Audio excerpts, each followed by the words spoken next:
The Making of a Scientist, V.s Ramachandran, India. What is the single most important quality that suits you for a career in science? People often say curiosity, but surely that can't be the whole story. After all, everyone is curious to some degree, but not everyone is destined to be a scientist. I would argue that you need to be obsessively, passionately, or almost pathologically curious. Or as Peter Medawar once said, you need to experience physical discomfort when there is incomprehension. Curiosity needs to dominate your life. Science is a love affair with nature, a love affair that has all the obsessive qualities, the turbulence, the passionate yearning that one commonly associates with romantic love. V.s Ramachandran was born in Tamil Nadu, India in 1951. Currently, in 2008, he teaches neurology at the University of California, San Diego. In his neurological research, Ramachandran is interested, for example, in the brain mechanisms that underlie the Capgras delusion, the curious and devastating belief that a spouse, a child, or other close relatives are imposters. In one typical case of this disorder, a married woman came to believe that her husband of many years had been replaced by another man who looked like her husband but wasn't him. She refused to share the same room with this impostor, kept him out of their bedroom, and tried to arm herself against him. Nothing could be done to change her mind. But where does this yearning come from? To some extent, it is probably an innate personality trait. But more important, it arises from your early associations. I realized a long time ago that the best formula for success is to be around people who are passionate and enthusiastic about what they do. For there is nothing more contagious than enthusiasm. I was very fortunate in this regard.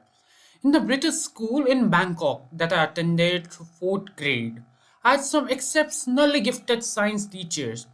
Miss Vanit and Miss Panachura would give me chemicals to take home and do experiments with. Again, at Stanley Medical College in Madras, Madras, the presentation, right?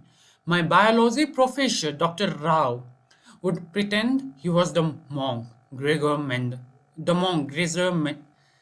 Mendel, breeding pea plants in the monastery garden in order to convey to us the excitement of how these seemingly arcane experiments created the whole new science of genetics. Grissom.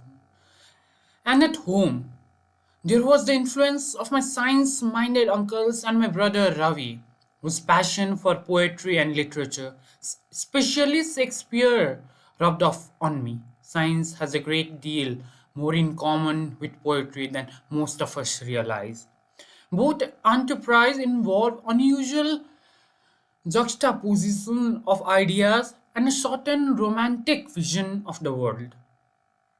It helps, too, to have parents like mine who constantly goad you to excel and who stimulate rather than stifle your natural curiosity.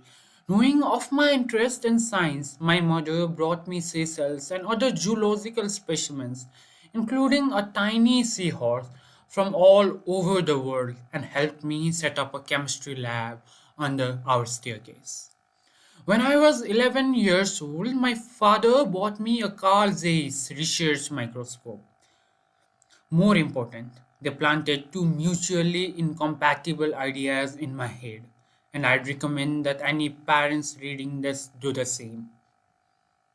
First, that I was the chosen one, the very best, and second, that I was never good enough for them.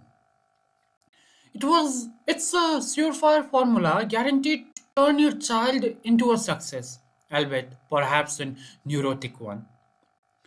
I was interested in science from about the age of 11. I remember being a somewhat lonely child, socially awkward, but I always felt compassion by nature.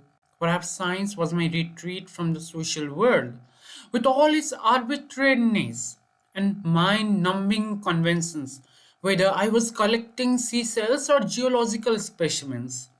I felt that the natural world was my private playground, my own parallel universe, inhabited by Charles Darwin, George Cuvier, Thomas Henry, Huxley, Richard Owen, Jean Francois, Campolion, William Jones. For me, those peoples were more real, certainly more alive, than most real people I knew. This escape into my own private world made me feel special and privileged. Rather than isolated or weird, it allowed me to rise above the tedium and monotony, the humdrum existence that most people call a normal life. One recalls Bertrand Russell's remark: real life to most of us is a perpetual compromise between the ideal and the real, but the world of pure reason knows no compromise, allowing one at least of our nobler impulses to escape from the dreary exile of the actual world. Students, colleagues, and reporters often ask me why I became interested in the brain and when it's not easy to trace the lineage of one's intellectual preoccupations. So I'll start by making a list of things that have always fascinated me, both professionally and as an amateur. I love history, particularly the study of ancient Indian history, archaeology, and art. Together with my postdoctoral colleague Eric Alsklar, I have even tried cracking the Indus Valley script. Needless to say, we are not the first to attempt this. It is the world's last major undeciphered script and has been intensively studied by professional linguists as well as thousands of crackpots and wannabers like us. For examples, earlier studies had established that the symbol zero means goat or sheep in Sumerian and is pronounced Udu or Audu. I was struck by the fact that South Indian Dravidian Tamil word for goat is also Audu. And amazingly, when I looked through a museum catalogue of Indus seals, there were seals with exactly the same symbol, with a picture of a goat right next to them. I realized that this was unlikely to be a coincidence and suggested that all three great civilizations, the Sumerian, the Indus Valley, and the Dravidian, may have shared the same dialect and script 5,000 years ago, and the symbol zero is pronounced Audu in the Indus language and means goat. Suddenly, a long lost alphabet sprang to life. Eric and I had fun doing this. But I should add that we have yet to be vindicated by the Indology pundits. I'm perpetually trying to cultivate orchids unsuccessfully. I love anthropology and ethnology. I am obsessed with paleontology and collect fossils in the field. One of the most memorable was 30 million old skull of Oridon, an extinct herbivorous mammal, which I excavated on a cliff face in South Dakota. I still savor the feeling of knowing that mine were the first human eyes to gaze into its tiny bony orbits. I like dabbling in comparative anatomy, teratology, and natural history. I find endless fascinating the ideas that tiny bones inside our ears, which we mammals use for amplifying sounds, originally evolved from the reptile jawbone.